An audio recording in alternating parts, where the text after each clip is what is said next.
Welcome to Fort Worth 148's podcast, where we meet to discuss Masonic topics and strive to build value in the Brotherhood. The opinions and statements of the participants do not represent any positions or stance of any Grand Lodge or Lodge and are solely the viewpoints of the participants.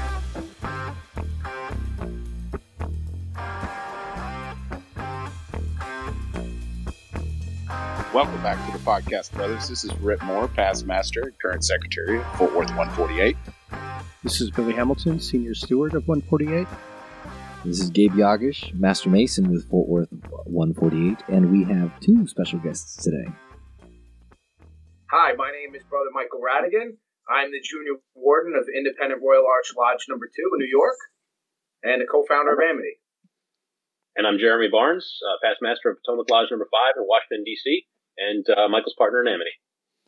Awesome. Thank you guys for coming on to the podcast. Listeners, if you haven't already guessed it, based off of the title of the episode and the gentlemen that have introduced themselves, our episode today is about the Amity mobile app, and our guests are Michael and Jeremy. So before we get into the episode, let's launch off some discussion questions. So this, by the time this episode gets released, this may already have died down a little bit, but hopefully it's still going by then. What do you guys think about the new 7 days, 7 books hashtag trend on Masonic social media, and do you know what it is?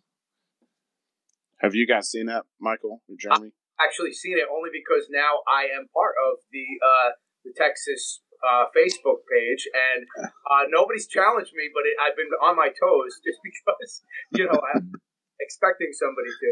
I think it's a great thing. I might not have the time to finish one in 7 days with two teenagers running around and doing Amity and the fire department, but it's worth an effort, and I like it.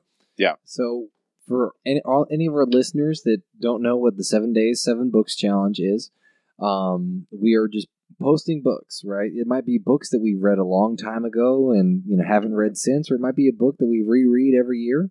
And every day you post a book that you enjoy and that you want to share with others, and you tag somebody else. It's like a challenge. So you say, all right, I challenge so-and-so to post 7 books. And it has taken the world, our little corner of the universe by storm. And I'm going to be totally honest, I am still in the middle of some of the books that I have posted. Full disclosure.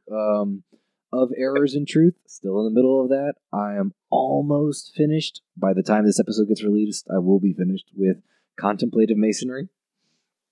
So, Michael, I'll tag you in the next post I make. So that you can get officially challenged. I actually just finished a good book myself that someone actually shared with me, so in a way, it's sort of like that up here.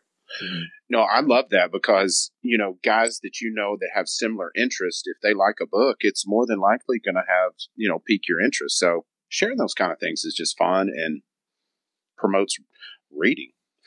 Absolutely. Which is necessary.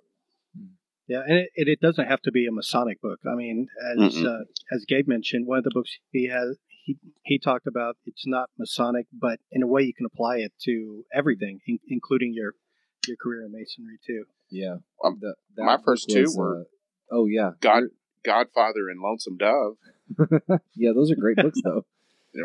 So, I posted Never Split the Difference by Chris Voss, who's an FBI hostage negotiator, and it teaches the art of negotiating with the other person in the discussion, not as an opponent, but as an equal partner in the discussion.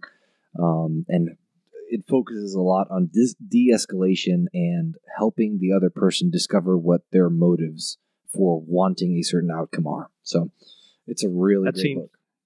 And it seems very handy in Blue Lodge when the discussions seem to hit that never-ending spiral. I've used it. I've used it before in specifically chapter. It's come very useful.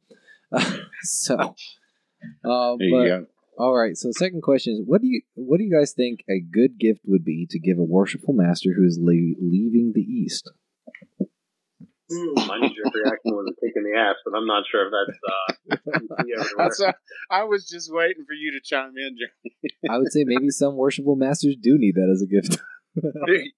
it certainly wouldn't hurt them. You just push them off the high horse real quick.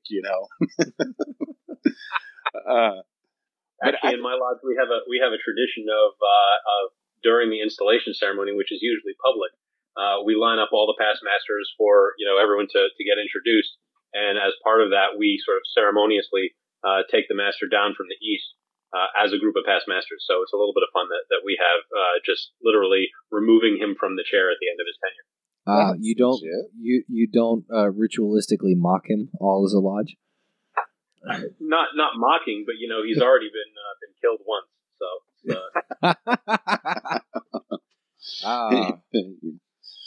Masonic jokes. Excellent. We used to buy endowments where that for us relieves us of paying dues. Before that, our lodge gave away a past master's jewel, the little pendant that hung down. And even prior to that, they used to give away watches. But the gift that I was given, because I was already endowed, they gave me an apron case and a pretty little apron. And it's one of my most prized possessions. I can't think of a better gift. I'd love to see the return of the past master's jewel as a gift, especially since nowadays they can be done very affordably. But something that I got told by a brother who is an insurance salesman, he does, he is interested in hiring guys part-time. So if you work full-time, he says, like, hey, come on and work for us part-time. You get paid per policy sold, so it's just at your own leisure. And I teach the class is $90 for, and it goes to the state of Texas. It's your licensing fee as an insurance salesman, basically. And one of the things that he implemented in one of his, I don't know if it was his commandery, if it was his lodge, they buy the past master a life insurance policy in the name of that organization. So it's kind of a self-serving sort of thing, but kind of macabre too. Yeah, but it also kind of works though, right? Because it's beneficial to the organization as well. Right. It's a way for the individual to continue serving the organization, and it doesn't cost the individual anything because the lodge buys it. Yeah.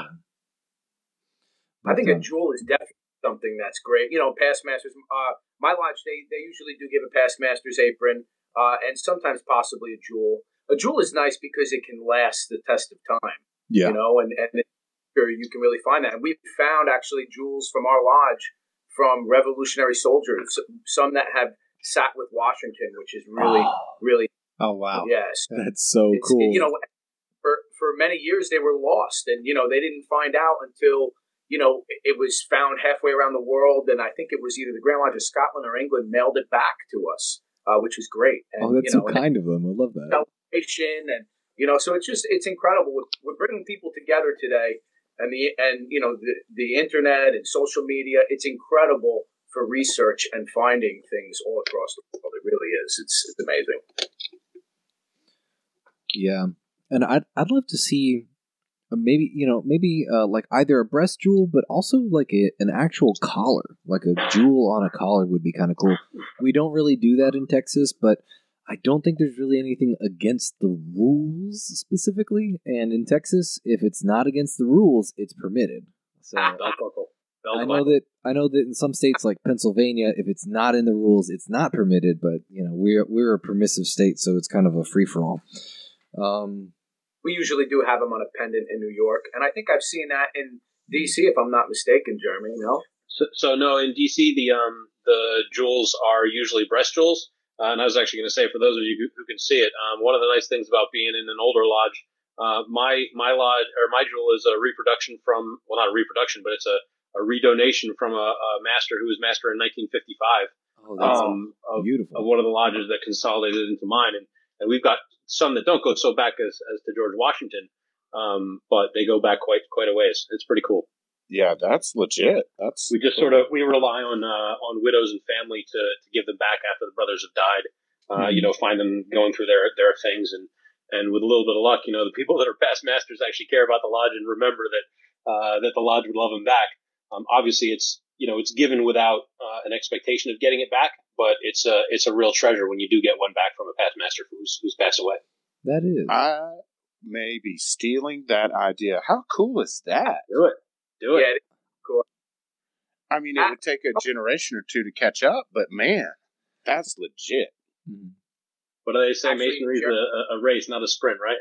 You got it. And I mean, you could always give it to the person, and on the jewel itself, you could always write, in our case, for example, you could write property of Fort Worth Lodge 148, and you just give it to the individual, right? And you say, listen, like, this is yours for as long as you want it. We are considering this a loan of indefinite time. It is yours to wear wherever you like, as long as you're being cool. Don't go doing dumb things and wear it, but it's yours. And then upon your death, it'll hopefully say, somebody will look at the back and say, oh, property of Fort Worth Lodge. Okay. Well, and I'll say too, I mean, and again, for those of you who can see, you've got my name at the top on the piece that hangs over the jewel, but on the back, actually, we've engraved the back with the name and year of the individual who held it before me. So you actually sort of keep the lineage going as well. Oh, that's cool. Because the current holder's on the front, and in some cases, you get 2 or 3 people that have been crammed onto the gold in the back, just to show that sort of history of where it's been. Oh, that's cool. That is super cool. I'm just sitting here thinking, Gabe, we could put get a little wood box for it, a little case for it. It's all beautiful with the inside engraved with directions. Upon death, it's to be returned to the lodge, Yeah. See if you could get them back, because that's genius. Love it. Yeah. Love it. Well, so I think it's about time to kick into the main episode content. So, just as a reintroduction, this episode is about the Amity mobile app. We've got Michael Radigan and Jeremy Barnes on today. Michael and Jeremy, before we get started, can you tell us a little bit about yourselves outside of the Masonic lens? Outside of the Masonic lens, interesting. Yeah. What are you like as normal human beings? Which that's an odd question to ask Masons, because we're not normal human beings anymore. Ain't that the truth? I'll tell you, I've got one of the most random careers that I've seen. When I bump into people, they're always like, "You've done what?" It ranges everything from running a property management and construction company in Baltimore City and running 150 rental units up there, all the way over to doing federal contracting here in Washington D.C. for a 20,000 person company, and I sort of have a bad habit of starting businesses, which is a little bit where Amity came from. So I'm all over the place. I'm most happy when you find me on a plane. I've got sort of a bucket list item of seeing every country in the world.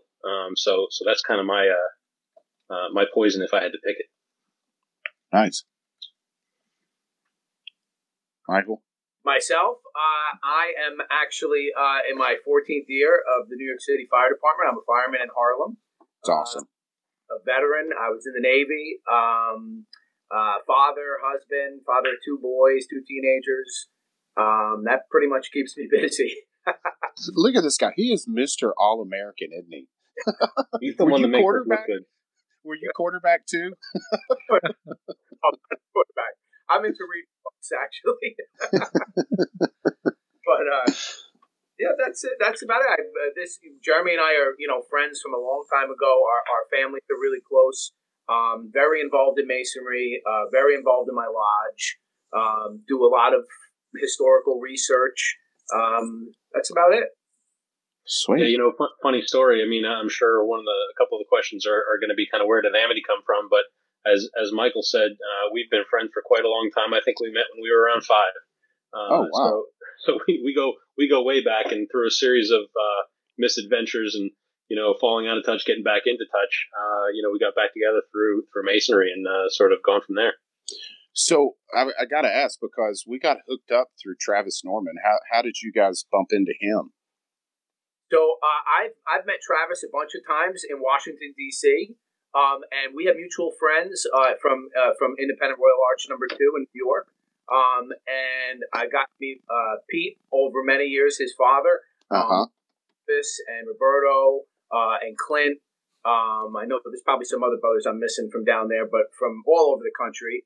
Yeah. And really, they're just great guys. And in fact, my lodge actually, there's a couple of the past masters doing some research about the implementation of Masonry in Texas and how a couple guys, I believe his name's Williamson, who's pretty well known down there. And I guess, Pete and Travis, we've all just kind of had like minds and liked connecting dots.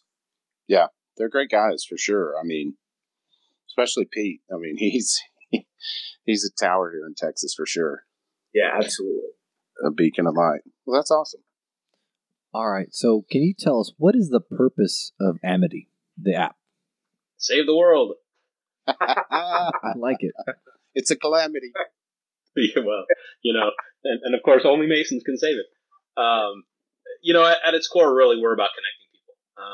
And some of that is what you were just talking to Michael about. But we've still got a long ways to go with the app. But the idea is, we started, and I mean, not we, the people on this call, but the craft started with people getting together on the 5 points of fellowship. And the fact of the matter is, today's world is so small, you can reach out and touch anybody in the world with just a phone.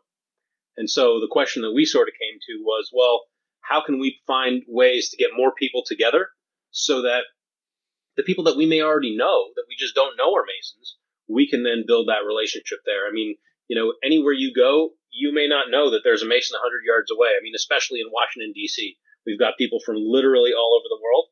And there's just no other way out there to know if someone's a Mason. And if so, how can I interact with them? That's really cool. I love that idea of being able to, in a strange place and maybe being all alone, still being able to reach out and be, hey, I found somebody here that I can rely on, that I can reasonably assume that would at least be good conversation and that I could trust. Can you give us a quick overview of the Amity mobile app? Sure. So, quick overview is our core functions are obviously, we recognize that a list, we needed to know where we could go and where we could travel. And we needed to kind of have it in our hands and know instantly. So that was something that Jeremy and I had talked about for a long time. So it took a lot of research, studying lodges, grand lodges, and just compiling the information. So that's kind of our core function. Recognition between those jurisdictions is another issue that comes up a lot in Masonry. A lot of times people aren't aware of where they can travel or who they can speak to. And we felt like people should be more educated in that. So it kind of did two processes at once as we were building this, as well as other technology about bringing people together. Now that's something that obviously, we're working in, and as we get more people within, we're growing to have more features and functions, around that area. But, an interesting story just happened last week. We had a brother sign up in New Jersey, and he was a secretary of a lodge, St. John's Lodge in New Jersey. And, we got him verified and we went through the process. And about a month later, I'm reading a book, and St. John's #1 from Newark, but meanwhile, this other lodge had been from like Mountain Lakes. And I'm like, what are the chances it's the same lodge, And sure enough, I wrote him back, and same lodge, they have minutes that they found in the floorboard from 1760, and they didn't find wow. Still about 100 years ago, and there's actual brothers traveling from New York and all over the place, and record of that now. And I would have never found that out if I hadn't been in touch with this brother. So it's just amazing sort of what can be done, everywhere in, around the world in bringing people together. That's awesome. So now, where can we find Amity? If you guys have a website, what is the address of that? Sure. The website is amity.coperi.com. And just a quick little piece of context. So Amity is an app that's created by a company called Coperi, hence the domain name. But it's amity.copiri.com. More importantly, though, since what we're really putting out to the brethren is an app, you can search for Amity, again, AMITY, on the Google Play Store or on the Apple App Store. There are links to both on our website, but either the website or the App Store is the best place to go. So once a brother finds Amity on the Google Play Store or the Apple Play, the Apple App Store, how do they get signed up for Amity after downloading and installing it? So basically, you download the app. You put in your information, your name, your lodge, your Grand Lodge information, your email. We also offer the ability to put in, for some jurisdictions, the membership number. That sometimes can help with the verification in the process. Once you do that, we will send you a verification code for your email to make sure you are indeed a person. And then after that, we have to be in touch with either your Grand Lodge, Grand Secretary, or your Lodge Secretary to verify that you are indeed a Mason. By doing that, you are able to gain access to some of the more detailed functions within the app, lodge-specific information where we don't want that out, into the outside world.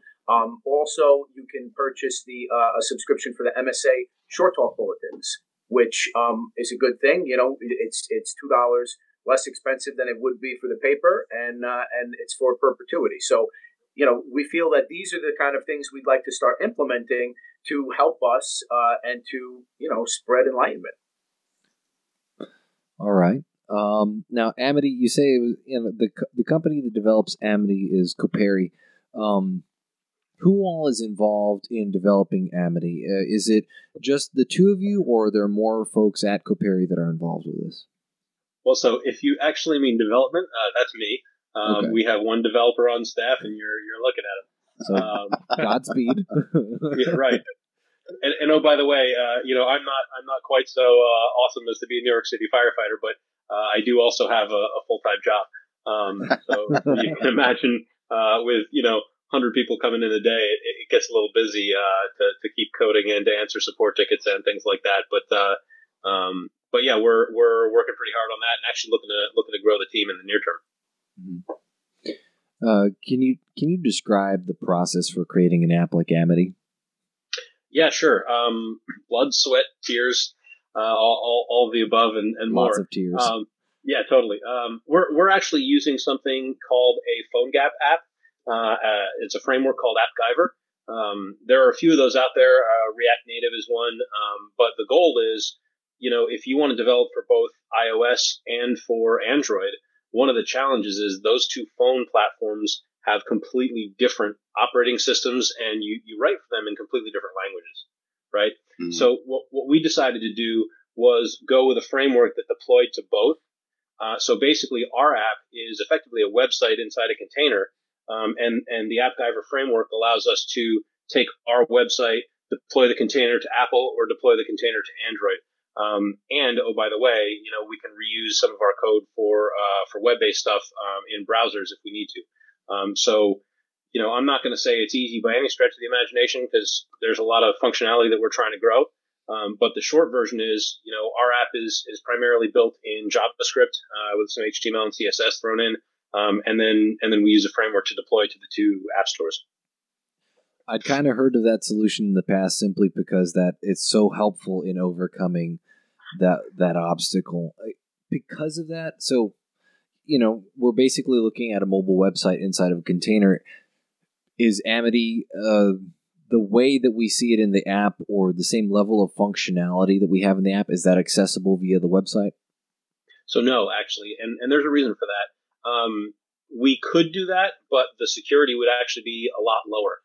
So there are a few things that we can take advantage of being in a phone, which is sort of that closed loop of you're interacting with your phone, and we have local storage that you actually can't access, right? So we can bring more data into the phone that we wouldn't want to bring down to a browser, and that allows us to do a lot more customization of what we're going to show you, a lot more optimization of how fast it works and things like that. Eventually, we'd like to go to a web-based platform, but some of the steps that we need to get over really are what you see in your traditional sort of web-based cyber issues, right? How can you steal data from a website, that sort of thing. Yeah. Basically, just a whole lot easier to have a one-time download or a periodic download of information as opposed to a server that hosts that. Well, so let me be clear just to make sure, I don't want to get too far in the weeds, but you're not actually downloading the entire Amity database. We still definitely go back to the cloud for all that stuff. But as an example, for the MSA Short Talk Bulletin, we present that as an image. However, you can't in the app, push and hold to copy the image. Whereas if you're online, you can right click and download it. Well, that would be a problem for the MSA considering it's their intellectual property. But given that it's in an app and we have more control over how it's presented to the user, we're able to do things like actually secure it from download. And if a brother was really interested in stealing the 99-cent product from the MSA, sure, they could use screenshots, but by and large, it's a lot more secure of a presentation than just on the internet. Yeah. And let's be real, if you're stealing a 99-cent product from the Masonic Service Association, you're a sad person. That's what you said. Exactly. I don't know why one would do that, but if you did, there's so many better things to do with your life. Right. Yeah. So, how long did it take to develop Amity as we know it now, and what were the major setbacks that you faced? It's taken us. It's been about 2 years by now. I'll let Michael jump in a minute with the setbacks dealing with aggregating and sort of double checking 35,000 lodges in the world. But from my perspective as the developer, it was just a matter of building all the pieces. We think, oh sure, it can't be that hard to just show me how my lodge is related to another lodge, but you never stop and think that you need a forgot password process, right? And it's sort of all of those things that go around the functionality that make it safe, that make it secure. Oh crap, we need to encrypt stuff if we're actually going to take somebody's address. We've actually pushed off a few things just because we didn't believe that we could secure it correctly at the time. After we built a little bit more of the framework and a little bit more security, and then we started taking more data. So, I'll say the biggest challenge has really been doing the job right and not just tossing out a piece of functionality that, is half-assed and can be broken and doesn't look good. Right. Ultimately, that'd be more detrimental than to not make the product at all, honestly. Yeah. So, are there any Grand Lodges that have specifically reached out to you and said, we are not involved in this, absolutely not? Or are there just any Grand Lodges that haven't cooperated with y'all on this? I would say in the beginning there were probably more. Once we were in Indianapolis and people got to see who we were and what we created, like anything. I mean, truthfully, Masonic protocol usually is through Grand Lodge officers, Grand Lodge secretaries, So obviously when, young guys call up and they're like, hey, we created this thing that's sharing information and it shows you where all the lodges are, and, some people are like, what? And they're just not used to it. It depends on who's answering the phone and where they are. And especially in jurisdictions, you have to imagine we're in 129 grand jurisdictions now. And so, I'm trying to keep in touch with people at all hours of the 24 period, day and night, making calls to the Philippines and halfway across the world in Australia. And, so it's been busy. England had their 300th anniversary. England, we are certainly working and it's been a process to explain to them the verification process. Because in Europe, it's a lot different. People are very concerned with security in Europe and the sharing of information. In the U.S., they're much more open about it. So we really have it's just been a process. We're going to Bolivia in a couple weeks for the CMI conference. They've really taken a liking to what we've created. But I wouldn't say anybody's been against us, but certainly some people have said, hey, we need more information, or they've been quite busy at the time and really didn't have time to kind of invest and understand what we've created, and the whole process. I know when I was looking into this, that's something I didn't even think about because I pulled up the website that you have on that kind of explains the app. And, one of the main things on there was how secure the site actually is. Yeah. Or the app is. And I thought, yeah, that's true. We're putting information on there that we wouldn't necessarily want. And as far as our address and stuff, but.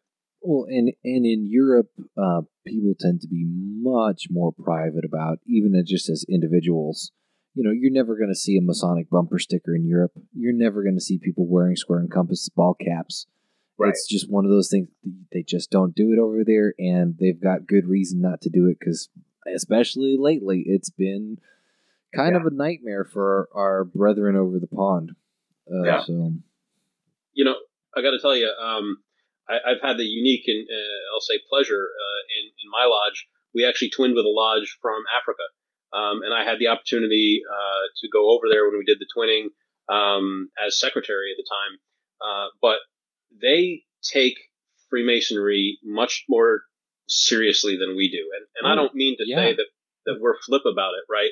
But for them, it's a lifestyle, and it's a lifestyle that you can get killed for if you're in the wrong places, right? Mm-hmm. So from our perspective, having at least a little bit of experience with people that take it that seriously, we really felt, look, we're not going to start this if it's easy for anybody to hack. Yeah. And don't get me wrong, I'm not sitting here tossing out a challenge for anybody. Yes, but please don't. Really, but at the same, folks. At the same time, we've got 3 and 4 layers of encryption when we pass things around, and in part, we've gone above and beyond, kind of your typical sort of bank grade or military grade security for a specific reason. And it's that, I get it. In America, most of the stuff is on the internet, but we actually have lodges in our system that are in Saudi Arabia and don't even list the city because they're at secure locations, right? So we sort of have to play to the highest bar and make sure that we're protecting everybody as best we can. Yeah, and one of the most amazing stories I've ever heard about was of one author that attended a lodge meeting in, I want to say it was Syria or Lebanon, right? But I mean, they had 2 tilers with AKs because it was such a big deal that if somebody came in, like, it's not a ceremonial sword. Like, you actually need 2 people with rifles because somebody may come in and actually try and kill you. So I think it was last year there bigger appreciation for it. So. There was a story that came out of Lebanon actually, along the same lines.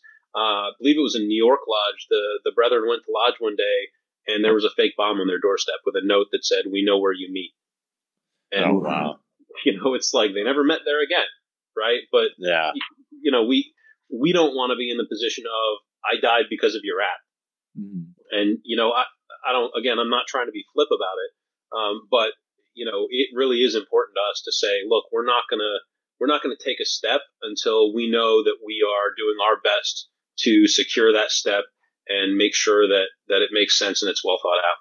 Right. So, and not to get too much into details, but you mentioned that you do have several layers of encryption. Have you had like penetration testing just to verify that encryption? So we've done some basic stuff. I actually have some experience doing this stuff, having worked for a federal contractor and building systems that have to communicate with large groups of people. So we've had some basic external testing done, and I'm bringing my experience to the job for it. Okay, that's excellent. That's actually really reassuring. So that is awesome. How has the involvement of the Masonic Service Association helped Amity? So that is basically where we're starting to be able to create our revenue stream, to help with costs. This has been a long process, like Jeremy and I have said.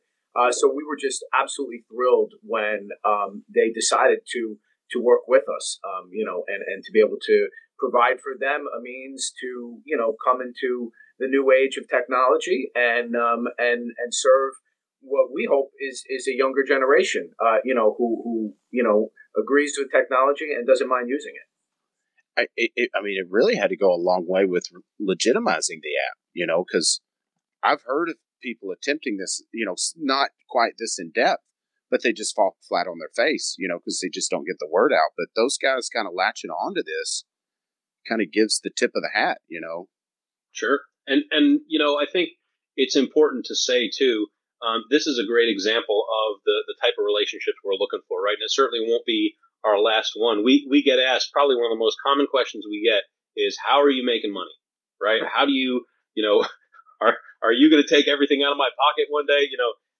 And the simple answer is we are looking for win-win-wins. And you look at the MSA and you think, okay, they send out, no joke, they send out 16,000 paper copies of the Short Talk Bulletin every month, right?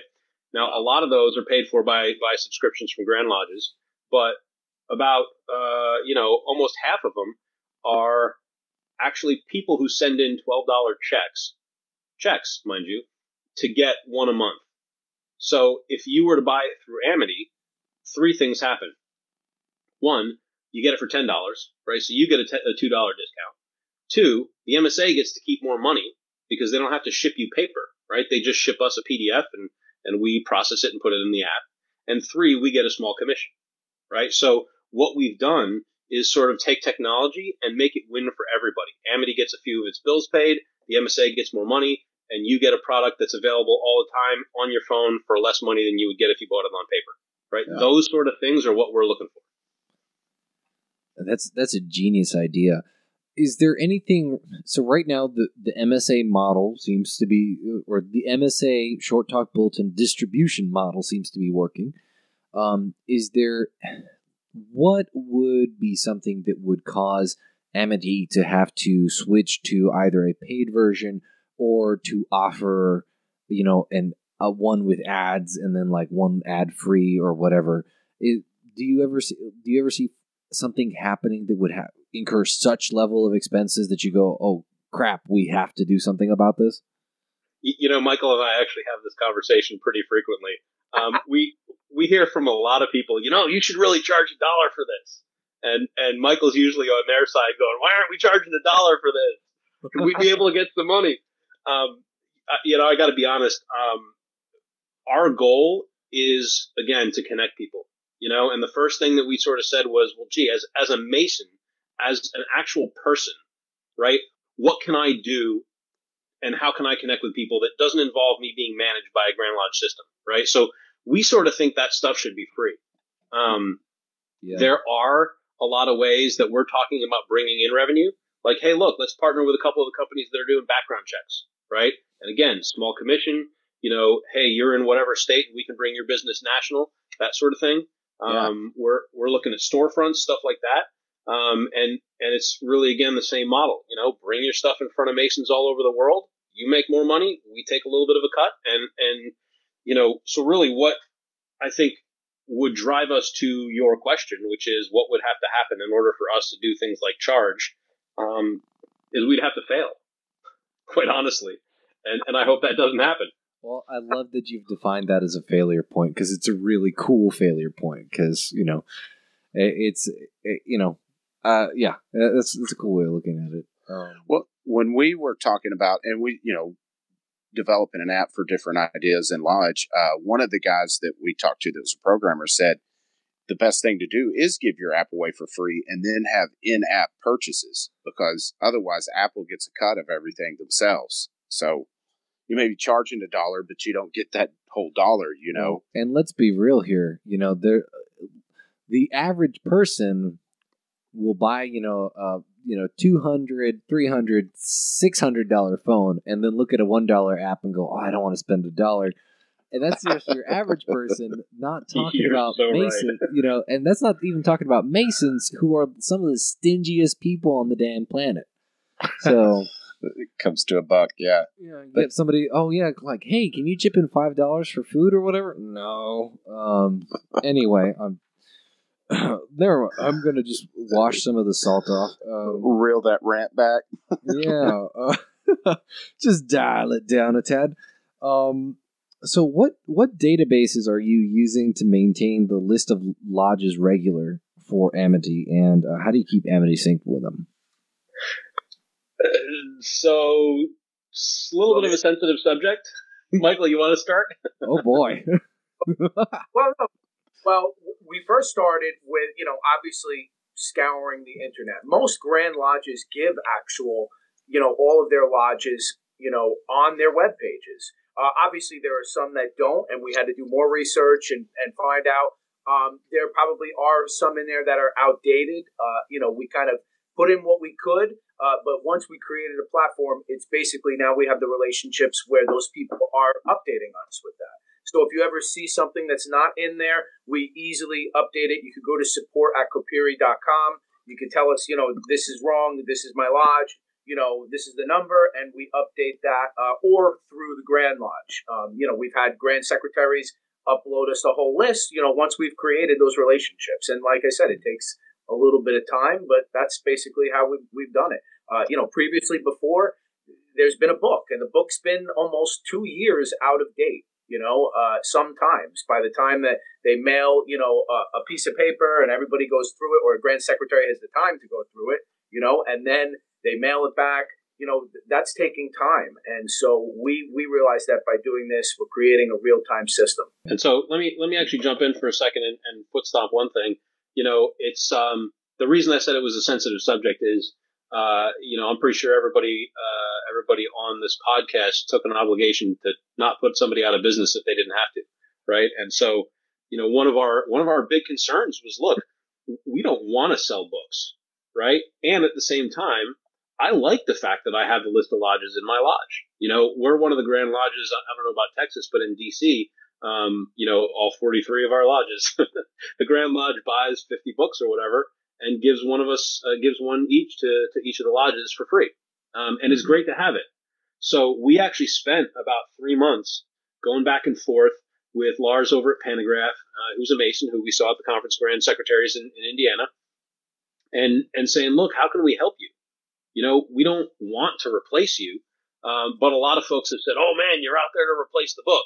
And the interesting challenge is the owner of Pantograph Publishing, who publishes the list of lodges, is no longer a Mason, right? His dad was a Mason, and he's 90 something now. And he's not a Mason, and he doesn't want to have anything to do with electronic publishing. So, no matter how hard we tried, there wasn't a there. And, we don't want to be the ones who say, we're going to put the book out of business. But the challenge is we're developing something that we think is complementary, and that may be the way it goes. So we're trying to be sensitive to that and be careful about it. Well, and to a certain extent, though, if a book is going to be constantly out of date, or the publishers are going to be difficult, then it is not a good product for consumers to use. And dangerous seems like a bad word to use, but it can be risky for a Mason to rely on a paper book that is 2 years out of date or whatever, if they're going to go travel and say, oh yeah, I'm going to go visit this lodge. And it's like, oh yeah, wait, your Grand Lodge suspended recognition of them 6 months ago. Sorry, buddy. Like, we may have to take you to a trial now. So, Jeremy, you said you like to travel a lot. Yeah. Do you carry the book with you? But pre-Amity, did you always have that book with you? I have to say, I was one of the people who went to the Grand Lodge and bought my own copy. I didn't carry it around because it's a book. Yeah. But the other interesting thing that I think is worth noting is there's a lot of stuff that's not in the book. I think they were excited because they're now up to 6 Prince Hall Grand Lodges in the book. Well, there are almost 60 Prince Hall Grand Lodges, right? Mm-hmm. So, we've got about 285, maybe a few more Grand Lodges, and a significant number of those aren't even in the book. Meanwhile, your Grand Lodge may actually recognize them. So what do you do about that? Yeah, well, I know here in Texas, too, it's complicated a little bit further, especially if you travel outside the country, because there's 2 books, really, right? There's the list of constituent lodges, and then there's the lodge's Masonic list. So, sometimes you have to worry about either one of those could be out of date, or you could, if you, like you said, if you have one that you're looking at, perhaps your Grand Lodge suspended communications with them. You have no clue because you're using what you think is the most up-to-date method. So I love Amity for that. Yeah, well, and my thing is, Texas does the same thing, but we have 811 lodges. So they have one of those books printed and mailed to every lodge. How much would it save? Absolutely. It's all in your per capita, right? Yeah, and I respect that you guys are really reeling back and being respectful to guys. Just not, change is just that. It's hard to swallow. But this is definitely the future. I mean, paper is That's so 1980s. So it's important to note, too, I think this is a good spot to say it, right? Our data is only as current as, we're able to make it. And we've been really lucky lately that, especially being at the conference Grand Secretaries and things like that, we've had a lot of Grand Secretaries start to pick up and actually get involved. Michael mentioned earlier that the process right now for the book, around July, Panagraph sends out literally pieces of paper with a copy of the listing that your Grand Lodge currently has. They send that to the Grand Secretary, who literally takes a pen, marks it up, mails it back for the book that's published 9 months later in April, right? So Grand Secretaries already have a pretty hefty process that they have to go through to update the book. What we really are asking for, and certainly if anybody who's listening wants to put in a good word with your Grand Secretary for us, we're looking for your Grand Secretary to do a little bit less. Log on to a website, and if your Grand Lodge makes a change, click about 5 buttons, and the change is done. But what we really need in order for our system to be successful is to partner with the Grand Lodges who would say, hey, look, I'm already doing this. I want to do it easier, and I want my results to be available instantaneously to the world. Yeah. No, I mean, it just makes sense. And I'm sure you guys at some point could get to where you could hit the print button if you wanted to. It's possible. Yeah. And the interesting thing at that point would be, it could actually be customized to the lodge and all that sort of thing. Of course, it would be dated and timestamped because paper doesn't change. But it's possible. That's the thing, is that it for me, as I've been using it, getting ready for the podcast, I'm so much quicker with it than I am the book. If you just name a random lodge and I've got to go find it in that book, it takes me a good 2 or 3 minutes. On the app, I'm under a minute easy. And I'm still kind of young, but I'll tell you what, the print in the book's awful small. Oh, yeah. No doubt. No, and that's the thing. I get calls every once in a while that guys are like, hey, is this lodge a regular lodge? It's like, well, that book's in our closet at lodge, so next Monday when we get back, I'll let you know. Mm-hmm. And this just adds to the convenience of that, So it's funny, in D.C. we have both the blessing and the curse of not being able to spit without hitting a past Grand Master. A couple of degrees ago, we literally had all 3 ruffians were PGMs in my lodge, which is a great experience. But the flip side is we're lucky in that I have my Grand Secretary's cell phone number because, he was about 2 or 3 years before me in the Easton Lodge. So we're pretty close like that. But even so, at 7:30 at night, when somebody's come from Timbuktu and I don't know who their Grand Secretary is, and my Grand Secretary is not in the office anymore, I have a shorter sort of cable tow that I can pull to get to my Grand Secretary. But God, I can only imagine if you're in, rural New York, you don't know the Grand Secretary's office, and who are you going to call at 7:30 at night to find out if Joe Blow Mason, who just showed up, can come into your lodge? Exactly. Yeah. And unfortunately, more often than not, that ends up with the visitor getting turned away because people are scared that they're going to have charges pulled against them and all this sort of thing. And, it just sort of cuts down on the ability for brothers to actually talk to each other, which is the worst thing I can think of. Yeah. And this may sound sacrilegious, but I would almost rather have the problem of, oh, that guy that we sat in lodge with we thought he was good. Turns out he was clandestine or whatever.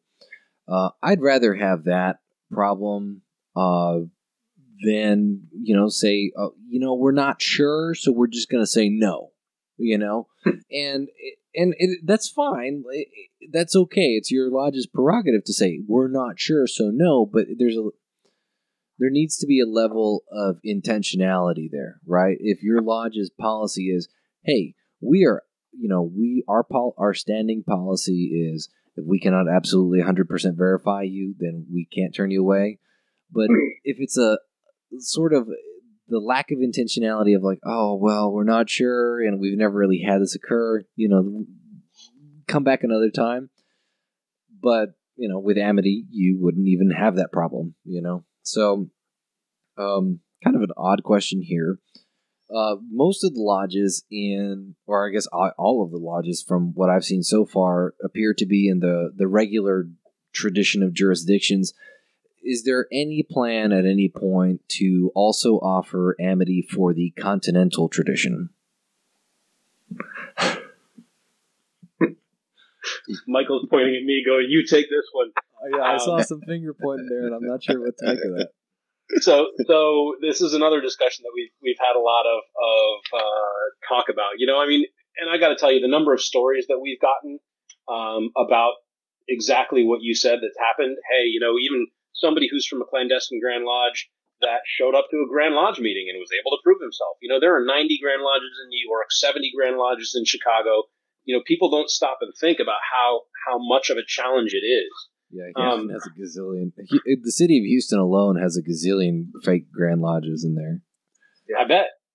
And so it's not so much that we're looking at a particular constitution or a particular right or a particular anything. We are looking to include as many as makes sense for a simple reason. It's better to know that something exists and that you're not in amity with it than to pull one of these hear no evil, speak no evil, see no evil, and say, wow, you don't really exist because I got my eyes closed. Right? Yeah. So now that's going to take us down a lot of rabbit holes. Don't get me wrong. But our goal is, yeah, they're fun. Which pill? The red pill or the blue pill? But our goal is not to judge anybody's recognition relationship. That's for the Grand Lodge. What we want to do is tell the truth about what the relationship is so that everybody can be better informed. If you ask a past Grandmaster if they should take the red pill or the blue pill, they'll say, back in my day, the pill was gray. I like it. Well played. But I like that though, because there is that. There's more just more information is better, and I guess for the people that exist within that tradition, that's it's okay. It's okay for it to be useful for them too. Let's see. As a new user, I registered. I had to give my name and my email and my Grand Lodge membership number. What exactly is the process of verifying that information, and what functionality of the app and what info is not available to me until I'm verified? So Michael's actually become what I say is the most famous Mason in the world. He said it earlier, but I think he's talked about probably 40 to 50% of Grand Lodges out there. So I'll let him say more smart things than me on this one. So basically, the verification process is the way it works best, obviously, is the way as time progresses, more secretaries that become verified, the process gets easier and easier because secretaries are the ones who will verify the Masons within their lodges. Grand secretaries can do it. Obviously, as an administrator, I can do it, once I make contact with the secretary or grand secretary. But that's how the system will eventually kind of maintain itself. As Jeremy said earlier, we do have a portal so that grand secretaries only can use and use it from a PC, and they're able to do that as well there, the verification. But really, hopefully, as the system grows and more people on it, it sort of will start to take care of itself. Yeah, I know that I'm secretary of my lodge, and I got verified as such, and I've checked off for 8 or 9 of my guys that have signed up for it. And it's simple. I love the fact that it's, vouched for Masons on there. And I got to tell you, Right Worshipful Brother Sanchez deserves a shout out here. We met him in Indianapolis at the Conference of Grand Secretaries, and he's sort of taken on supporting us in Texas and making sure that if you're actually a Texas Mason, you can get verified down there, because obviously we don't know everyone. So really want to say a big thanks to Right Worshipful Brother Sanchez for all of the help that he's given us down in Texas. Yeah, he's definitely a go-getter. Absolutely. That's a good guy to be hooked up with. Yeah. Yeah. Yeah, so I did have a question. So the lodge secretary is able to verify the brothers in his lodge. Do you foresee a time when they would be able to see if a member has been verified by the app, that they can look at, say, a visiting member and confirm, yes, you have been verified, so I know you're a good Mason in good standing right now? We are hoping to get to that point and build that functionality. It's really a matter of prioritizing with such a small team right now. But that is something we are definitely looking to do. It certainly would make my job here, I'll tell you that. But right now, we take security very seriously. And so, in an instance where I know a personal friend who sat with a friend, I will take that as consideration as an administrator. But we really try to stick to, the functionality of the system and through the Grand Lodge and through the secretary. We've had to, do what we can in the beginning stages until we grow enough where we're well known. But yes, that's something we hope, because technically we can all do that. We can vouch for someone. It's just a matter of the implementation of that process and how many should it be. This is another discussion that Jeremy and I will be pointing back and forth a lot at, as well as input from many other people, across the world that we haven't even really discussed tonight. Just grand secretaries who are out there, past grandmasters, past masters, who have kind of just steered us in the right direction and how to kind of maybe go about this process. So I'll say too, Billy, one of the things that we're looking at, we've actually been talking to both Grandview and Maury, and we have the technical ability to interface with their system. And actually, for example, if you sign up to and put in your membership number, do a real-time check on whether or not you're actually a Mason in good standing in Texas. So that's technically possible. Both Grandview and Maury have told us, yeah, we could totally do that. The challenge comes from the Grand Lodge section because, and on anyone else's behalf, I hope that the Maury and Grandview guys would say this. They say, look, we're not going to give you access to anything without approval and direction from the Grand Lodge. Yeah. Right? So having said that, any Grand Lodge who says, yeah, we're on board and we want you to be able to actually automatically verify our folks, we can do that. And as more Grand Lodges come on board, it's very interesting. We were talking earlier about somebody coming into your lodge where you're like, well, I don't really know if you're okay or not, And the truth is, with technology nowadays, people can create their own certification letter. The ritual is out there on the internet. They could be fully proficient in the ritual, and now they're sitting in your lodge when the truth of the matter, the only way to kind of find out nowadays is if you have the Grand Lodge database system, or a secure system that will say, yes, this person is a Mason in good standing. And what that's going to do is completely make the job of the Grand Secretaries a lot more fluid. And it creates all sorts of great benefits, That'd be very cool if one day you could say, Amity is my Masonic passport. We're going there. And there's, from a technology perspective, another question that we get asked really pretty frequently is, are you looking to take over for Grandview and for Maury?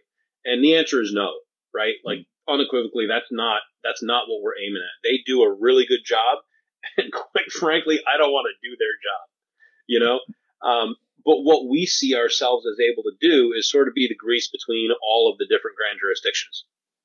Because if you're in Texas, for example, and using Grandview, well, you're looking down at your membership, but the other 300 jurisdictions, you have no idea who's legit and not. Yeah. Mm-hmm. Yeah, this is just another complementary tool. Exactly. So you're like an API between the different databases. That's where we want to get. And it's interesting though. We've gotten a great response from folks in the States, but we've really gotten some excitement from folks outside the U.S. Maury and Grandview are really well received in the U.S., where there's sort of more money to throw at Masonry from the members. But outside the U.S., man, you got people still working in MS Access databases and spreadsheets. And they look at us and say, wow, you know what? Even if it's not a member management system, this is light years beyond what we have. And that's a pretty cool experience, too. Mm-hmm. So now, when you check into a lodge on Amity, what's the whole deal with the meeting number and all that? So you can't really automatically check into a lodge. Is there a meeting number that has to be provided? How exactly does all of that work? No fair. You're poking at the developer. So basically, that's done by the secretary. And only the secretary has that function once you're verified as the secretary. What he'll do is he'll create a meeting. He'll pick the date, the description, time, and then he'll be given a code, and then he would distribute that code to the brethren of the meeting. And so they put that code into their phone in checking in, and that will upload their information to the secretary so he can have for his minute taking with correct honorifics, spelling, and what lodge he came from. I really like that. That would also be a great tool for senior deacons. If you tell everybody at the beginning, hey guys, check into this, and then the senior deacon just gets like, a notification from Amity, hey guys, this is who all's here, and you just read it off from your phone. It'd be amazing. And I mean, for historical archives, having all the correct information, there's so many times names are spelled differently. Ask Jeremy about the time that they twinned with Gabon. There was probably 100 grand jurisdictions there, and he was the secretary and had to write it all down. So oh wow, maybe not 100, but yeah, I mean, like the interesting thing too was like they have very worshipfuls over there and districts, and God bless them, but I couldn't spell half their names, and sort of trying to go through the register was a nightmare. I honestly spent about 3 hours just organizing who showed up because I'm a little bit OCD about my minutes and I want to make sure they're correct, and it was a nightmare. It really was. I will say though, let me drive a little faster than my headlights. This is also something that Michael has taught me a lot about. Initially, the way that it is set up right now is exactly what he said. Only the secretary has the ability to create those meetings. Where it's a little further down the road from a development priority perspective, but we're aiming to make two big changes to the check-in feature. One is to use your location and say, hey, what's around me? Is there a meeting around me? And two is the ability for anybody to create a meeting. And the idea there would be, look, if we have two people creating a meeting for the same lodge, great, we can deconflict that. And between that and your location, then the codes aren't necessary anymore. So before we integrated location services, when we're a little bit worried about how to secure that, the codes were the easiest way to go, but they're definitely only a first step, and we're looking to grow from there. Gotcha. So, is there some way for all of this, you have to have a lodge ID code and all that. Is this also open to brothers that are not yet Master Masons? Sure. Okay. Now, other follow-up question to that. Is there a way for maybe even profane individuals who are waiting on the degrees to check in to meetings to see for the lodge to keep track of who is interested in visiting? Our lodge has a standing policy of making guys wait anywhere from 5 to 8 months before they receive a petition from, or before they're allowed to get a petition after asking. And so, one of the things we're trying to figure out is how do we keep track of the profane guys that are interested and regularly attend, dinners and hang out with us, but are not yet Masons? You're reading our minds, man. Again, it's one of those things that we're not there yet, and I don't always like being in the position where I'm saying, well, we're going to do it one day. But, one of the things that's on our priority list is adding people who aren't members, and maybe even ever. And I'll say that because, Michael's talked to a lot of people at folks like Grand Lodge Libraries, and you've got a lady there who is in charge of the library, or she's the historian or whatever it may be. And they want people to be able to check into the library. Well, she's never going to join my lodge. Now, we can go off on whether or not she might join her own, but, neither here nor there. She's an employee of the Grand Lodge as opposed to a member, and we want to be able to account for those people as well. Right.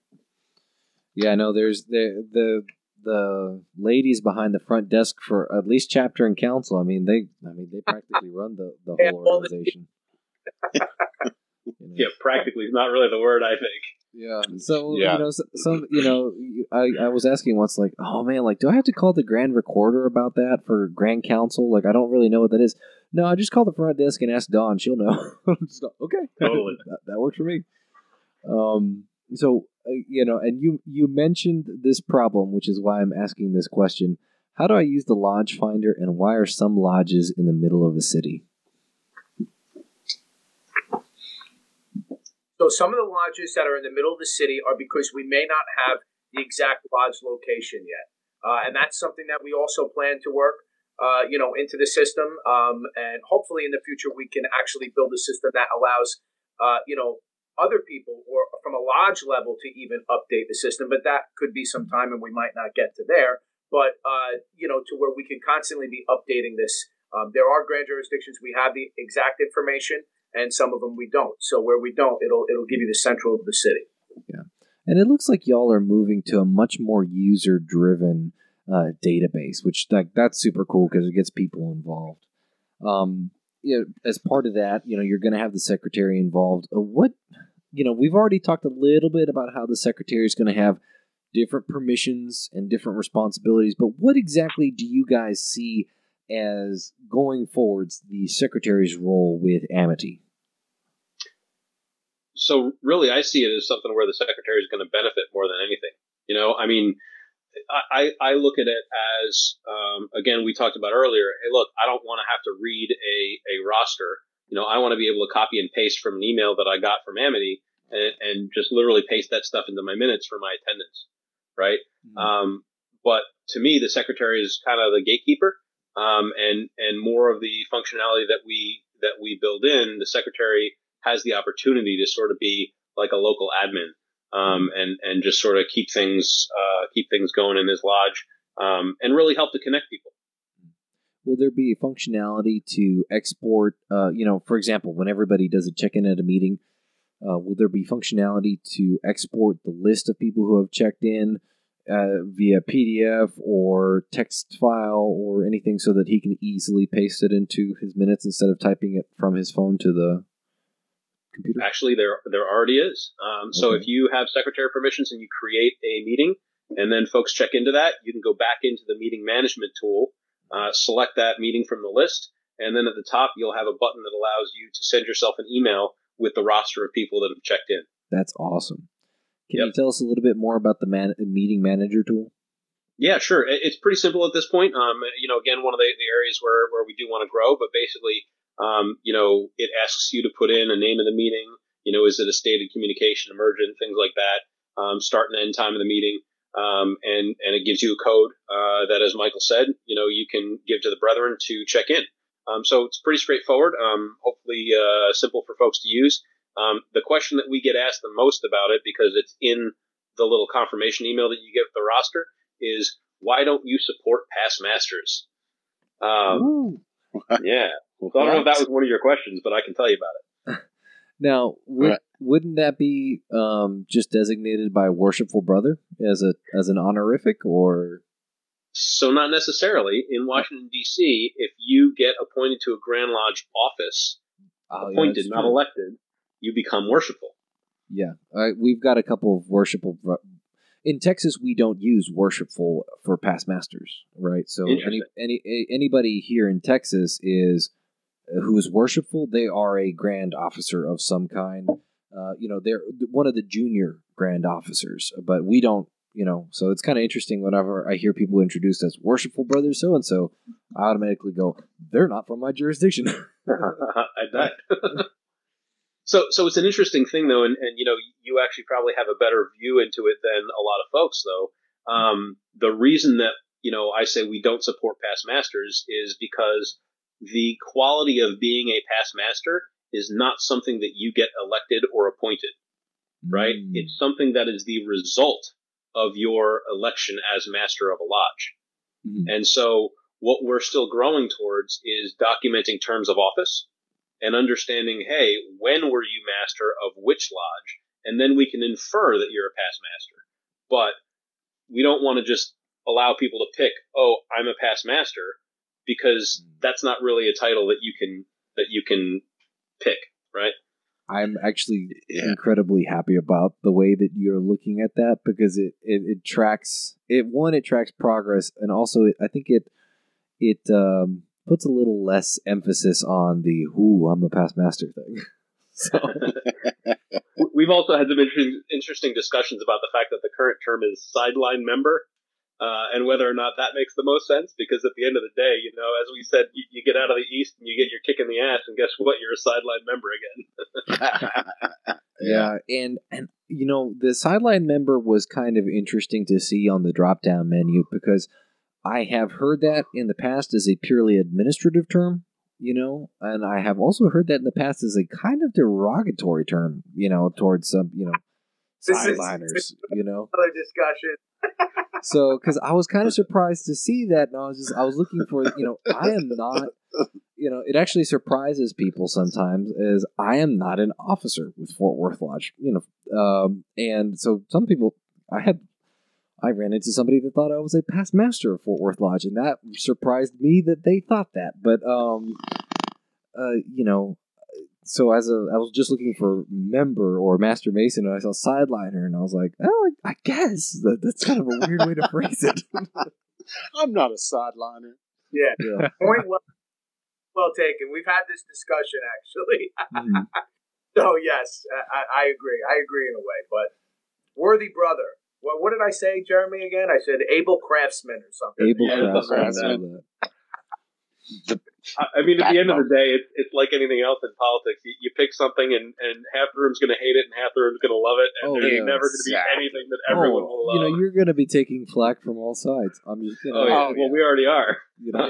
I'm just poking fun too. So, but it's great because you're hitting the nail right on the head, man. You gotta. The number of times we've gotten questions like this, it's great. So. So we've already kind of talked about lodges eventually being able to include their own stated meeting day and time. As far as updating the app, is that something that y'all handle on your end where, it automatically updates through the App Store or through Google Play? Or is that something that the individual users will have to take note of and manually update through the Play Store or App Store? So it depends on how you have your phone settings, to be honest. I mean, from our perspective, we upload a new version to the app stores, both of them. And, I know newer iOS phones default to having auto updates on. I'm one of those weirdos that picks to not have my auto updates on. But basically, if you have auto update on, it'll do that automatically. If not, then you got to go to the store and update it. We do give you a little bit of a notification in the bottom of your screen that says, hey, you've got a new release, you should go look for it. So we try and help that along. Okay, that sounds good. So I did have a question. Earlier you were talking about the ability to email yourself as the secretary. If you're looking at a lodge, I noticed you can choose to email the secretary. And I sent an email to Rhit earlier about that. So I did want to call attention to that feature, but also ask if a secretary isn't listed for a lodge, where does that email go? Okay, Michael's looking at me. So the difference there is something that we've also gotten some feedback on and haven't really figured out a way to resolve, easily. And so we just sort of put it to the side for now. But a master and a secretary are shown when they've actually signed up. That is different from us having an email address on file for the lodge. So as an example, the state of Texas is wonderful from our perspective in that it puts every single lodge secretary's email address on its website. Now, y'all can have the fight that you want to have about privacy there, but we very quickly took that off the internet and assigned all of the addresses to the proper lodges. So even, whether or not the secretary is signed up, you still have the opportunity to click a button that says contact the secretary, and it'll go to the address that was on the Grand Lodge webpage. So a lot of it is just incredibly dependent on how your Grand Lodge makes that information available. So, absolutely. And I think you asked a question about that earlier. That right now we do update a lot of this stuff manually ourselves. And if you see anything wrong, quite frankly, a missing lodge is the biggest source of 1-star reviews for us. But if you see anything missing, just let us know and we'll update it. They let you know by giving you 1 star. Yeah, we've had 4 or 5 of those. Yeah, that's absolutely. Mean. To their credit, most of them have come back. I make a habit to email them and go, hey, 2 weeks ago you gave us a 1-star review because we didn't have your lodge. We responded to you in 24 hours. You signed up. What do you think? How about raising your rating? Yeah. And everybody's come back and said, yeah, you're either a 4 or a 5. So we're okay. Well, the interesting thing too, and this sort of gets a little bit esoteric. But you've got Grand Lodges, and I'll pick on New York for a second since Michael's here. He and I have had this conversation as well. New York puts enough information out in the source of their website just about for you to steal a secretary's identity. Email, that is phone, terrifying. fax, mailing address. And I look at it as an IT professional and go, holy, insert word here, right? Like, I don't want that stuff out there about me. That's not what I signed up for when I became a secretary. And what we are trying to do is put this all behind a wall. So when you see that button that says click here to contact the lodge, you can't see the address. Now, you get the same function. You get to send a message to the secretary. Well, we do that in the back end without giving up the secretary's information.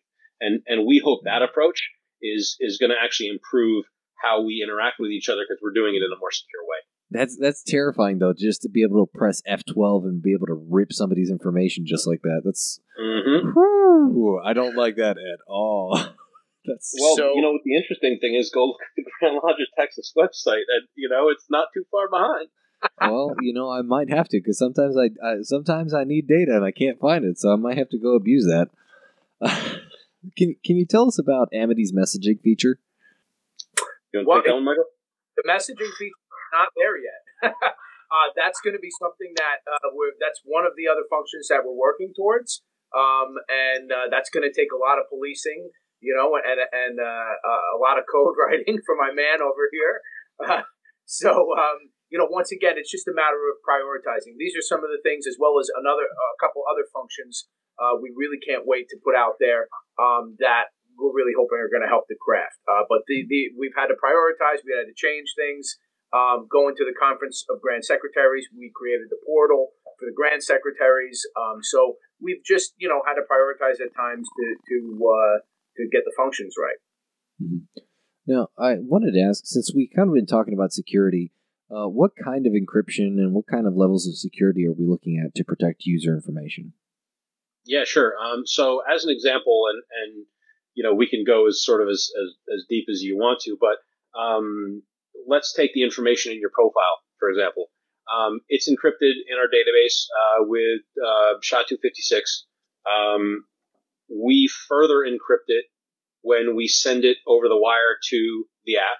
And oh, by the way, that's done over an SSL connection, and usually it's done over your cell phone company's connection as well, right? So now we've got 4 layers of encryption if somebody's trying to steal it out of the air. When we store it in the app, it's actually stored encrypted, and then we decrypt it to show it to you, and then of course re-encrypt it, and then do the drama all over again if we need to send it back to the database to update it. So that's a good representative sample of how we work with a minimum of 256-bit encryption, and how we do sort of redundant and backup sort of functionality to make sure things are safe on the way as they go back and forth. Okay, cool. And you kind of hit on that we really do want to see Amity as being a very secure product because of the risk involved for some members under grand jurisdictions. There's been some talk of we store your passwords in plain text. I don't know what you're talking about. Oh gosh, yeah, that'd be great. Well, we actually get questions every now and then from people. Can you tell me what my password is? Thank God, no, I can't. I love it. Well, it's just Masonry is like your character. Your password. For Masonry in general, your password is under the character limit, and you haven't changed it in over 300 years. Would you like to update your password? Seriously, and it's Hiram Abyss. Yeah. So, there's been some talk of a promo package to help lodges get the word out about Amity. Where can listeners find that package? Sure. So actually, right now, the easiest place to get it is our website, and we're working on an update to the website that sort of is more user friendly for getting data. But right now, it's down at the bottom under the Grand Lodge section. So we handed out a packet at the Conference of Grand Secretaries in Indianapolis that we were at last month, and that whole packet, everything for Grand Secretaries as well as for individual members, is out there on the website for download. Great. So what's something that you would like to change about Amity in the near future? Michael, I'm looking at you.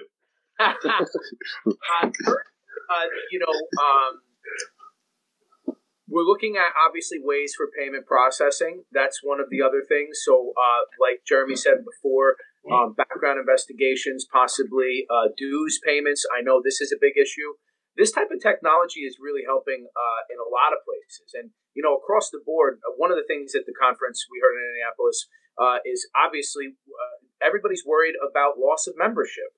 It seems like, membership is declining in not just Masonry, but in many non-for-profits.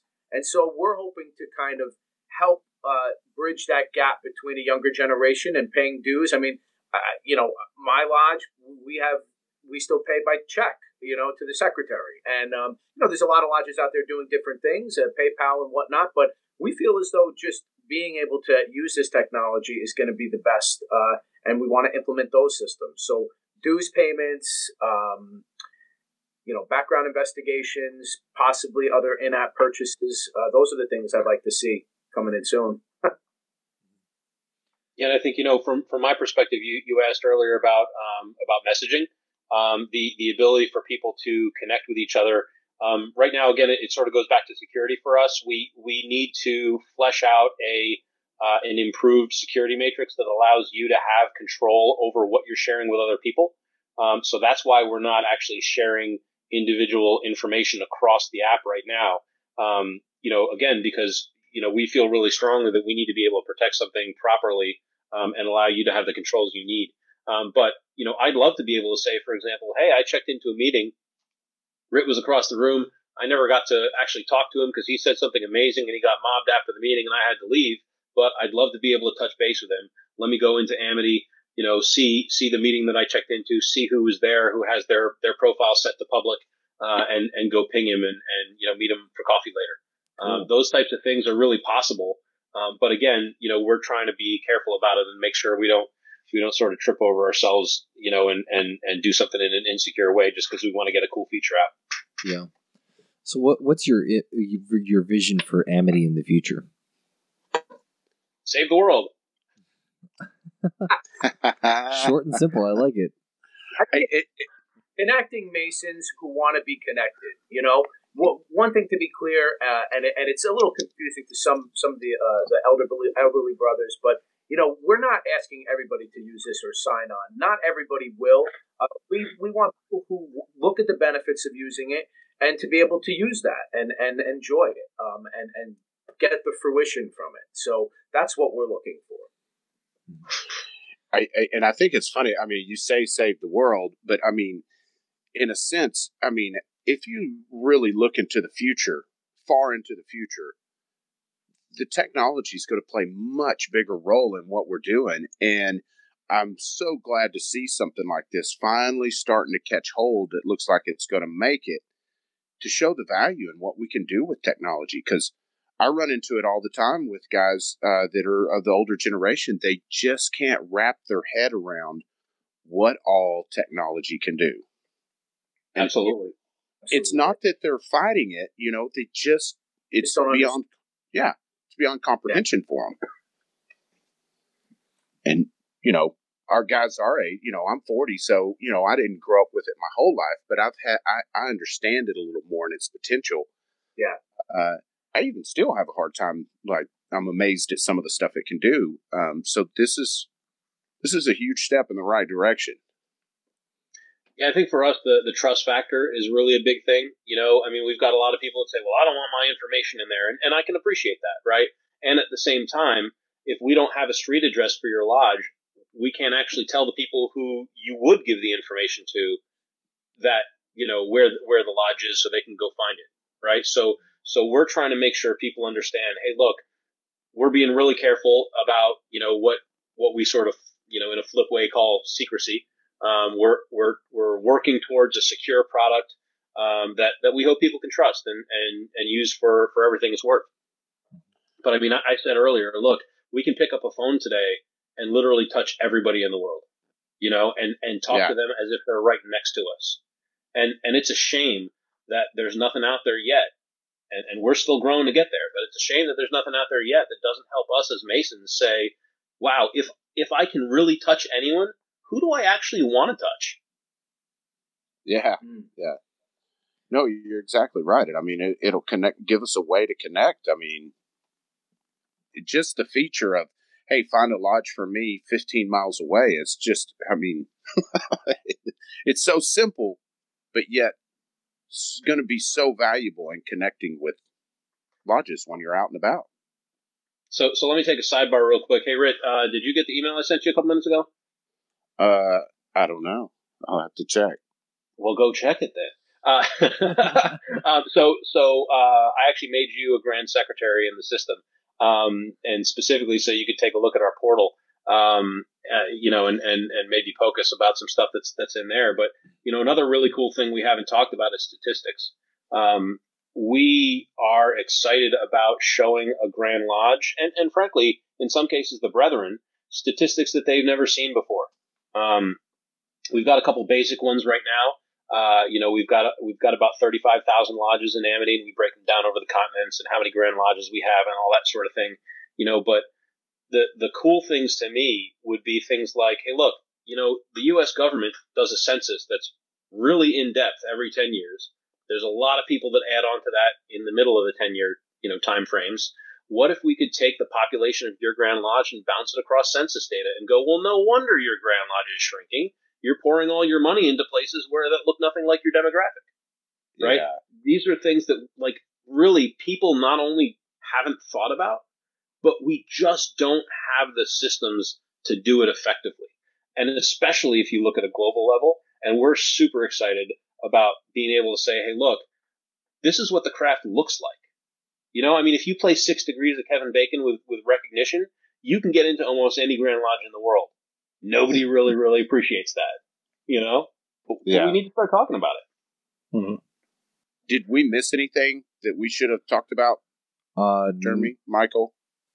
I think we were pretty comprehensive there. I didn't know if there was anything you guys wanted to get out about the app that we didn't cover. I'm actually looking at my notes to do the exact same thing. Good call. I think one thing that's worth noting, and we sort of hit it a little bit, is the breadth of where we are. Michael said earlier, 129 Grand Lodges. We've got folks in over 50 countries. That's a pretty cool statistic as well. Mm-hmm. And we're really excited again about, the fact that we're sort of gaining traction all over the world and helping people, really see outside of their jurisdiction. We've talked a little bit about, hey, how do I travel and things like that? But, maybe another thing to just mention once more is, what about people that show up at your lodge from the middle of nowhere? How do you figure them out? And something like Amity can really be a help there. For sure. I've already used it several times. We've had some guys wanting to come to MasoniCon, and I just double check to make sure they're, regular. And so one of the cool things too, and I know you won't see it in Texas yet, but we just implemented something that allows you to see when your Grand Secretary has validated the recognition status, right? So I know in Texas that hasn't happened yet with your Grand Secretary, but in the instance that it does, and all of the records that we have are certified by the Grand Lodge, you'll actually see a time and date that says, yeah, the Grand Secretary said that this was for real on such and such a date. And that's a pretty cool feature too, because it really, it brings transparency to a process that, look, at the moment, I could print another book and fill it with all sorts of stuff, and you wouldn't know the difference because you have no idea where that thing came from. It magically appeared next to your aprons outside the lodge room. Yeah. And so, again, our goal is to try and be transparent about the process and say, look, not only do we know what the status is, but we know who said it was that status. We know when they said it. We know how out of date it is or isn't. And you can go to the bank with that. Michael, are you all good? I'm all good, guys. I appreciate it. It's an honor to be. Thank you guys for giving us the opportunity to talk. This is great. This is what we're hoping for. And just share the word, and please share with Grand Lodge officers, your Grand Secretary. This is how the process works. So patience and time will only tell. And if you get too long before being verified, if you ping us, it'll be Michael that handles it.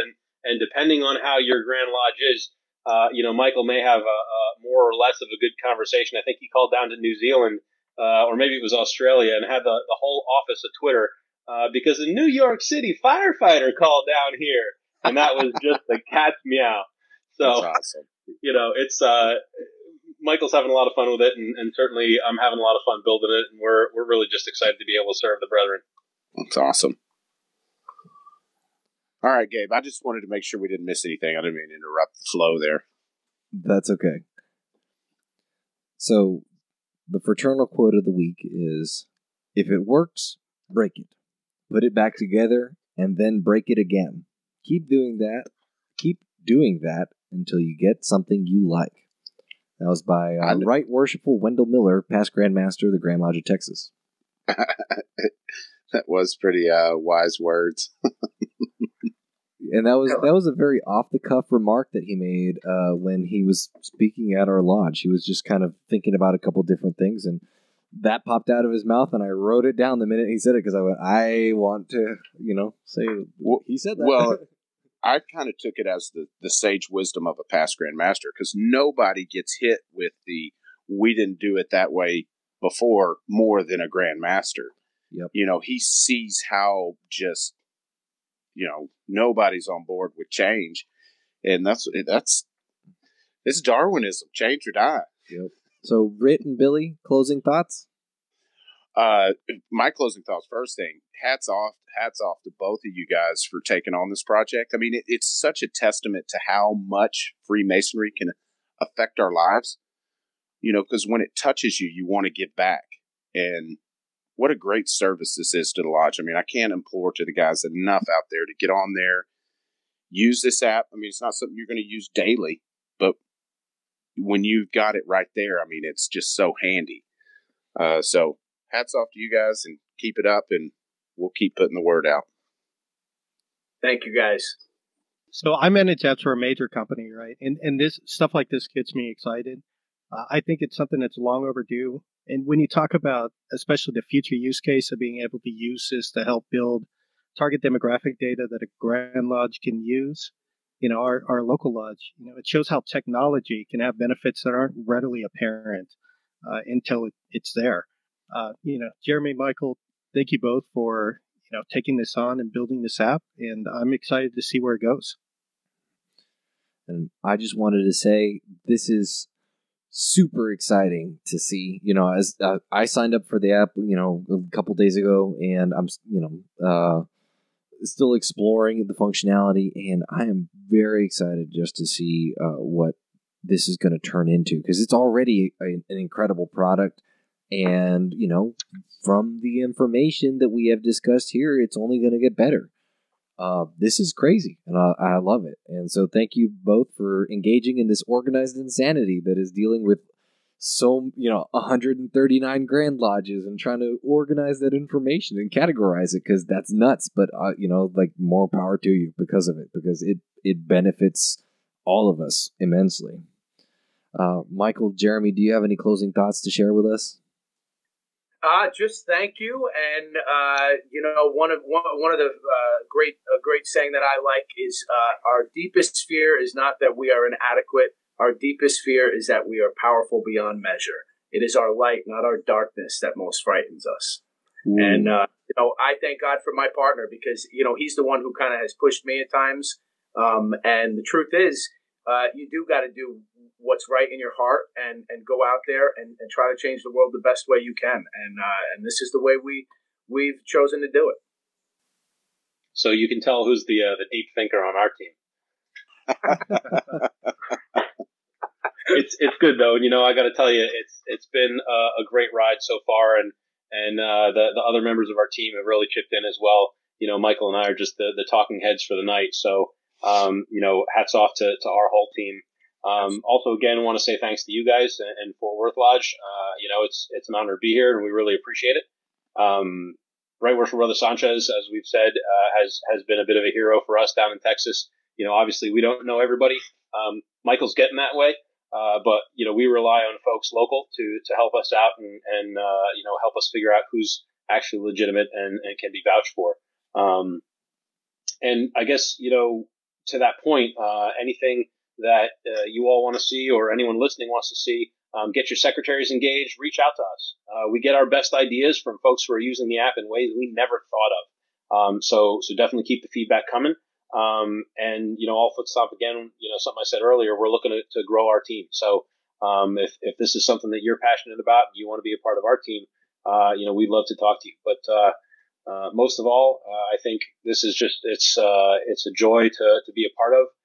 I think one of our taglines is bringing modern technology to the world's oldest fraternity.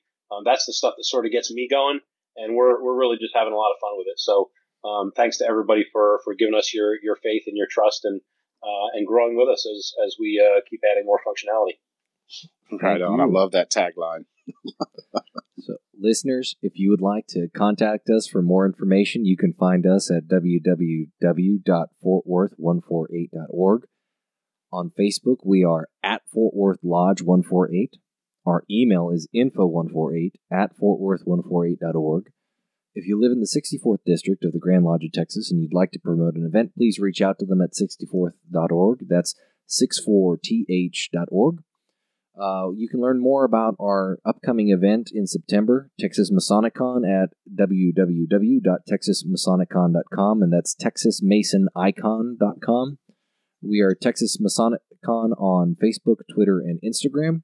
The event is on September 15th, and until August 15th, you can pre-order tickets for $45, and after that, they go to the door price of $55. We're going to have 3 keynote speakers from around the country and 6 breakout speakers from our local area. If you want to download Amity, you can find it on the Apple App Store or the Google Play Store, and that is Amity. You can also find more information about them at amity.copiri.com, and that's amity.copiri.com. You got it. And if you guys aren't doing anything, come down September 15th. Pete and Roberto are both speaking. Actually, I think it's actually on our plan list. Absolutely. I think Piers will be there too. Is Piers Vaughn possibly going to be there? Yes, Piers Vaughn, Michael Pohl. Yeah. Excellent. And if you guys too, if you're looking for anybody to bend a few ears on kind of the future of technology and Freemasonry, I think either Michael or I would be more than happy to say a few words. Well, I know at the very least, I would like to have some kind of marketing material put out for you guys. Because it's a free app. Something that we could, if not a table, just a flyer or something. You know what I mean? Do you guys have anything like vendor space? I mean, I honestly haven't looked at the website, but are you doing anything like that? Yes. Yeah. Vendors will be a big part of this. Save us a spot. Save us a good spot. Okay. Cool. Yeah. You can go to texasmasonicon.com and it's got details and everything on there. But yeah, absolutely. We can make that happen. Well, I know I thoroughly enjoyed this. I hope our listeners enjoy it as well. And go grab the app. I got to say, too, I mean, what a great fraternity we're a part of. I would have never had a conversation Sunday night with someone from Washington, D.C. and a New York firefighter if it wasn't for our fraternity. I mean, hats off to Travis Norman for getting this set up. And absolutely. Appreciate the time, guys. Well, thank you, guys. All right, this is Rhit Moore signing off. This is Billy Hamilton signing off. This is Gabriel Jagush signing off. Mike Radigan signing off. Jeremy Barnes signing off.